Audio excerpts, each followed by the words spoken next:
कैसे हो crypto fam? 10 अक्टूबर 2025 को मार्केट धराशायी हो गया। 700 बी प्लस से ज्यादा मिट गए। बिटकॉइन 10% गिरकर 810K से नीचे। ऑल्ट कॉइन्स 15 से 40% तक लुढ़क गए। रिकॉर्ड 19B के लिक्विडेशन में 1.6M ट्रेडर फंसे। ये पूरा अराजकता थी, जिसकी वजह थी ट्रंप की चीन पर टैरिफ की बमबारी। लेकिन क्या सिर्फ भू राजनीति थी या कोई गहरी सड़ांध? अगले 5 मिनट में मैं पूरी टाइमलाइन बताऊंगा, समझाऊंगा कि ऑल्ट कॉइन्स सबसे ज्यादा क्यों गिरे और रिकवरी के टिप्स दूंगा। ऐसे और वीडियो के लिए सब्सक्राइब करें। चलिए शुरू करते हैं। सुबह शांत थी। BTC 125K पर, मार्केट कैप 4.3T, अक्टूबर के हाइज पर सवार। लेकिन शाम 4 बजे ET धमाका। ट्रंप ने ट्वीट करके सभी चीनी इंपोर्ट्स पर 100% टैरिफ लगा दिया, साथ ही सॉफ्टवेयर एक्सपोर्ट पर रोक, जिससे ट्रेड वॉर और तेज हो गया। स्टॉक गिरे। नैस्डैक 3.4%, ऑयल 4% और क्रिप्टो, जो बेहद संवेदनशील है, सबसे तेज गिरावट में आगे रहा। शाम 6 बजे तक BTC 109K के सपोर्ट को तोड़कर 110K 10% गिरावट पर पहुंच गया। ETH 16% गिरकर 3700, SOL 30% गिरकर 146, XRP 83% गिरकर 2 FHR, डोज 22% गिरकर 0.22 पर आ गया। लिक्विडेशन बर्फ की तरह जमता गया। पहले घंटे 500 रॉसेफ, आधी रात तक 7 थी 8B के पीक पर, कुल 19B, अब तक का सबसे बड़ा। एक्सचेंजों में गड़बड़। बाइनेंस 20-30 मिनट के लिए अटक गया। ओरेकल्स पीछे रहे। USD 0.65 तक डिपीक हो गया, जिससे DeFi में बवंडर आ गया। वॉल्यूम 250% बढ़कर 512B हो गया। रात के समय BTC 104K के लो तक पहुंचा। ऑल्ट कॉइन्स पतली ऑर्डर बुक्स की वजह से लगभग शून्य तक चले गए।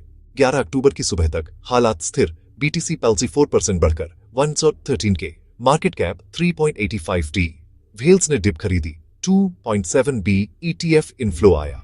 फियर एंड ग्रीड इंडेक्स 31 पर आ गिरा। ट्रिगर: ट्रंप की टैरिफ बम, क्रिप्टो की China supply chain, mining rig, hardware को सीधा निशाना। रिस्क ऑफ मूड, यील्ड ऊपर, DXY मजबूत। ATH के बाद कोई नया कैटलिस्ट नहीं। एम्पलीफायर्स गिरावट बढ़ाने वाले। पागलपन भरा leverage. 50B plus open interest, 50-100x margin. सिर्फ 2% डिप, इस लॉन्ग पोजीशन का सिलसिलेवार लिक्विडेशन। 96% लिक्विडेट हुए। वीकेंड का टाइमिंग 70% पतली लिक्विडिटी, ऑर्डर बुक्स खाली। शक के घेरे।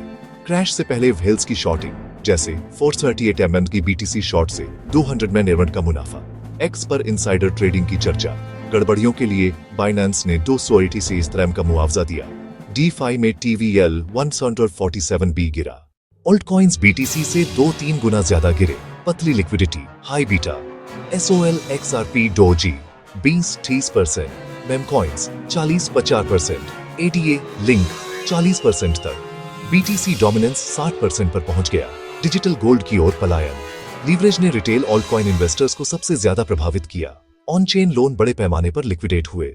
सबक: ऊंचे लीवरेज से दूर रहें। स्पॉट ट्रेड करें या मैक्स 2 से 3x लें। स्टेबल कॉइन से हेज करें। मैक्रो इकोनॉमिक्स, टैरिफ, फेड की मीटिंग 28-29 अक्टूबर पर नजर रखें। आत्महत्या की अफवाहों पर ध्यान न दें, तथ्यों पर फोकस करें। अब क्या? 3.9T मार्केट कैप रिबाउंड कर रहा है। RSI ओवरसोल्ड है। अगर 110K का सपोर्ट टिका रहा तो BTC 130K तक जा सकता है।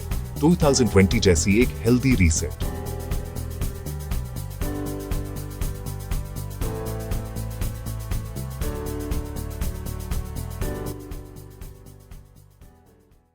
डिप खरीदें या HODL? नीचे कमेंट करके बताएं।